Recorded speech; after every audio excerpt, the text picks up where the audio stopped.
Bismillahirrahmanirrahim. Assalamualaikum warahmatullahi wabarakatuh. Berikut ini saya akan menyampaikan presentasi ATS mata kuliah Digital Logistik dan SCM Universitas Logistik dan Bisnis Internasional. Asesmen tengah semester semester ganjil tahun ajaran 2024-2025. Mata kuliahnya Digital Logistik dan SCM di kelas 21B. Eh, Nama dosennya adalah Dr. Maniah Eskom MT. Saya Tata Sugiarta, NIM 211230069. Berikut ini adalah ringkasan kuliah ketiga dan keempat tentang digitalisasi untuk meningkatkan efisiensi operasional dan transportasi dan logistik dan teknologi-driven supply chains evolution, building lean adaptive demand-driven supply network. Baik, kita masuk ke dalam pembahasan yang pertama, yaitu tentang digitalisasi untuk peningkatan efisiensi operasional dan transportasi dan logistik. Jadi hari ini untuk industri transportasi dan logistik memiliki beberapa tantangan yang secara umum saya bagi dua ke dalam dua tantangan.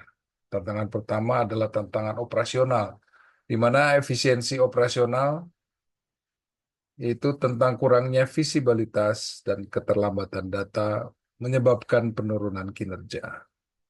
Kemudian isu tentang keselamatan itu tentang kecelakaan dan ketidakpatuhan terhadap peraturan keselamatan. Yang berikutnya lagi adalah tentang isu keberlanjutan, yaitu tentang tekanan untuk mengurangi emisi karbon dan konsumsi bahan bakar. Tantangan berikutnya itu digitalisasi, di mana kita ketahui bersama bahwa tren global menuju otomatisasi dan pemanfaatan data untuk mengoptimalkan operasi. Telematika armada bisa memanfaatkan teknologi yang mengintegrasikan telekomunikasi, GPS, dan perangkat lunak untuk memantau armada secara real time.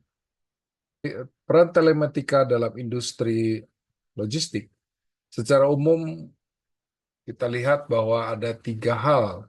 Yang pertama adalah tentang pemantauan kendaraan secara real time, di mana teknologi GPS dan IoT sudah tersedia untuk melacak lokasi, kecepatan, dan status kendaraan. Peran berikutnya adalah untuk optimasi rute. Algoritma optimasi membantu menemukan rute paling efisien, mengurangi konsumsi bahan bakar, dan waktu tempuh. Kemudian yang berikutnya, yang tidak kalah pentingnya adalah tentang penghematan biaya, yaitu untuk mengurangi downtime dan meningkatkan produktivitas dengan pemantauan kondisi mesin untuk pemeliharaan preventif.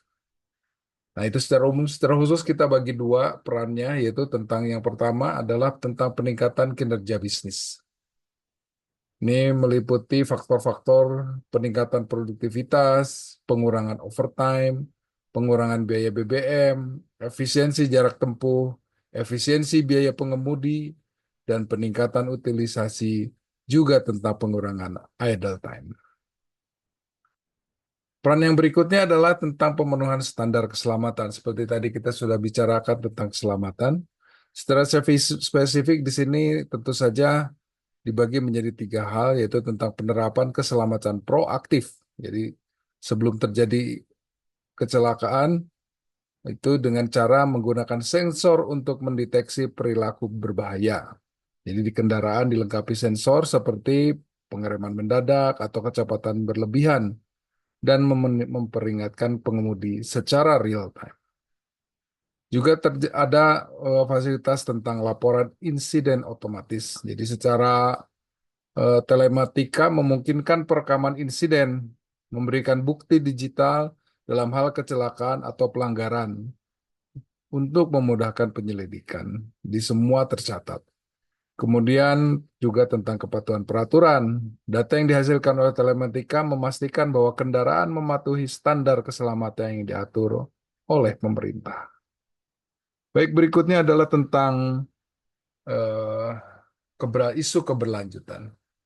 Ini juga dibagi menjadi tiga isu, yaitu tentang pengurangan emisi karbon, yaitu optimasi rute, dan pengurangan idle time, mengurangi penggunaan bahan bakar, berarti menurunkan emisi karbon dioksida. Yang berikutnya tentang manajemen efisiensi energi. Data pemakaian bahan bakar real time memungkinkan perencanaan yang lebih baik untuk pengurangan energi. Jadi kalau bisa diketahui berapa banyak energi yang digunakan, maka kita bisa melakukan analisa tentang penggunaan energi. Yang berikutnya adalah tentang pemeliharaan berkelanjutan. Sistem telematika membantu menjaga kondisi kendaraan tetap prima dan mendeteksi dini masalah mekanis, mencegah kerusakan yang lebih serius, dan memperpanjang usia kendaraan. Berikut ini adalah implementasi aplikasi telematika pada kendaraan. Saya bagi menjadi 7 kelompok. Ya. Kelompok pertama adalah tentang fleet management. Ini sudah tersedia, ada Samsara, ada Fleetio, ada Toolsense, ada Geotab. Untuk route optimization juga ada tiga besar, yaitu Optimo Route, WorkWave, Route Manager, dan Route for Me.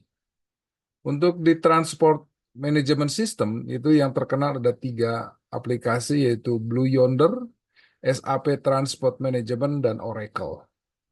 Nah, di telematics dan GPS tracking, ada TomTom Telematics, Verizon Connect, Zonar, dan di load management dan freight platform, itu ada 3 aplikasi yang cukup terkenal, yaitu Convoy, DAT, dan Truckstop.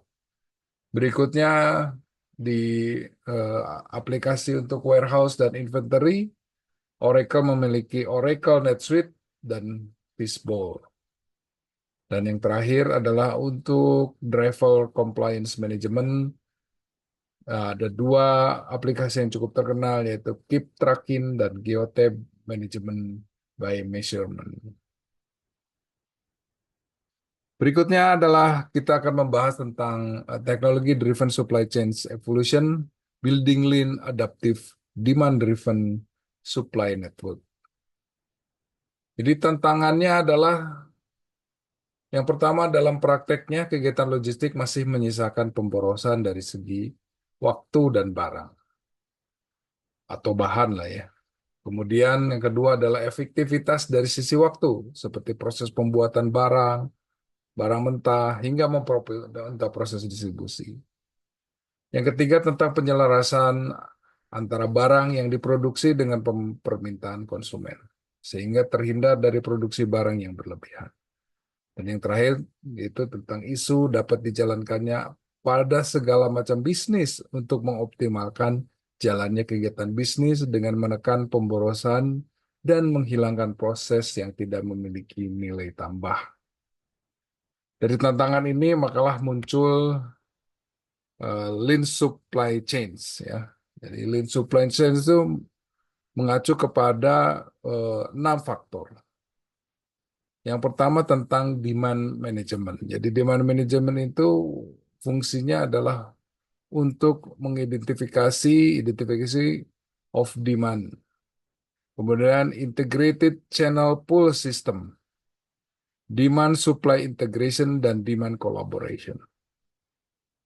Di Lean yang berikutnya adalah tentang Lean SCM implementation. Di sini adalah mencakup tentang project consensus value stream mapping, SCM Kaizen Project, Lean SCM Organization, dan Metric and Continuous Improvement. Berikutnya ada tentang cross enterprise. Cross enterprise ini tentang kolaborasi ya. Yang pertama tentang definition of collaborate relationship. Yang berikutnya tentang level of cost atau improvement. Yang berikutnya tentang identification of technology tools. Lean SCM Technologies itu adalah pembahasan yang berikutnya tentang deploy integrative ABS, supply chain visibility, supply chain event management, dan global trade management. Kemudian setelah itu tentang proses standardization. Nah, di Lean ini juga dari proses standardization itu meliputi tentang elimination of process inefficiencies. Kemudian tentang network workload allocation, production, logistic, and operation standardization. Dan yang terakhir adalah industry standard adoption.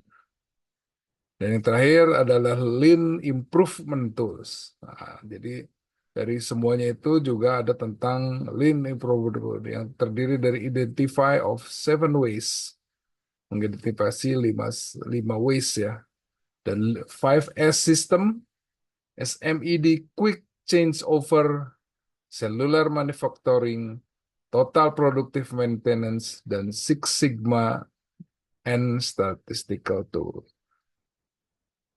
Demikian materi mata kuliah di minggu ketiga dan minggu keempat. Terima kasih. Bila itu walhidayah. Assalamualaikum warahmatullahi wabarakatuh.